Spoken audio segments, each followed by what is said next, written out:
సినిమాతో global star గా మారిపోయాడు mega power star Ram Charan. ఈ సినిమా తర్వాత మరో టాప్ డైరెక్టర్ శంకర్ తో గేమ్ చేంజర్ సినిమా చేస్తున్నాడు. ప్రస్తుతం ఈ సినిమా షూటింగ్ స్టేజ్ లో ఉంది.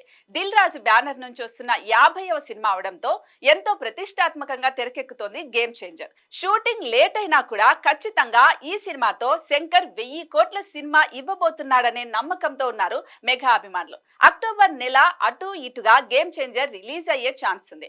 అయితే ఈ సినిమా కోసం దాదాపు 3 ఏళ్ల సమయం కేటాయించాడు చరణ్. ఈ గ్యాప్ లో చరణ్ స్పీడ్ కు మరో సినిమా కంప్లీట్ అయ్యేది, కానీ అలా జరగలేదు. గేమ్ చేంజర్ షూటింగ్ చివరి దశకు వచ్చిన తర్వాతే బుచ్చిబాబుతో సినిమా లాంచ్ చేశాడు చరణ్. మరి ఇంతలా లేట్ అవుతున్న గేమ్ చేంజర్ కోసం చరణ్ రెమ్యునరేషన్ ఎంత అనేది ఇప్పుడు హాట్ టాపిక్ గా మారింది. RRR సినిమాకు 45 కోట్ల వరకు పారితోషికం అందుకున్నాడు చరణ్. కానీ గేమ్ చేంజర్ కు ఏకంగా 120 కోట్ల రెమ్యునరేషన్ అందుకుంటున్నట్టు సమాచారం.